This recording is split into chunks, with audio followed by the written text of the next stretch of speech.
It's about taking control of your time and attention and not letting those external forces dictate it for you.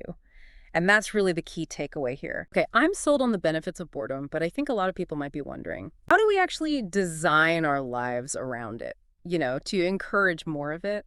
Okay, like what are some examples? Well, think about those tech-free zones in your home, like maybe a cozy little reading nook, you know, Hmm. or a dedicated art space, or even just a quiet corner with a comfy chair where you can sit and think without that urge to grab your phone, It's about making those choices that support our creative goals.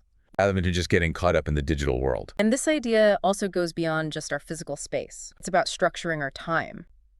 The article talks about this technique called timeboxing, which I have found to be very effective. Okay, I'm intrigued. What's time boxing? So basically, you're scheduling blocks of time Oh, for certain activities, and you can actually include boredom in there.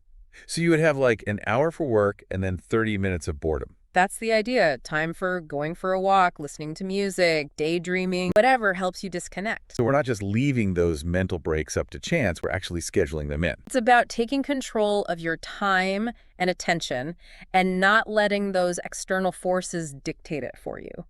And that's really the key takeaway here. Boredom is not a bad thing. It's not something to be afraid of. It's actually a valuable resource, space for creativity and innovation. It's almost like we've made boredom the enemy, and we've totally forgotten about its potential benefits. We need to start recognizing it as like fertile ground for creativity. We've just lost sight of the fact that, our most profound thoughts and ideas often come from those quiet, unstructured moments. I'm starting to see boredom in a whole new light. It's actually giving our minds the freedom to explore and connect and, Yeah, you know, generate new ideas. It's like a mental playground. yeah. Think about when we were kids, boredom would lead to our most imaginative play. Invent games, create entire worlds in our backyards. We need to get that sense of wonder and curiosity back, that ability to just see the magic in the ordinary. Boredom is like an invitation to explore, to experiment, to look at the world in a new way. And the more we do that, the more we'll stumble across those unexpected things that make us truly creative. How do we actually make time for boredom with our busy lives?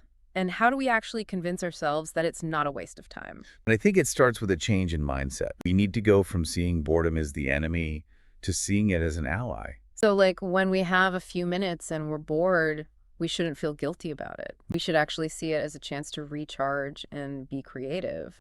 And, as for making time, it's all about priorities, right? We make time for work, we make time for exercise, we make time to hang out with people. Why not make time for boredom?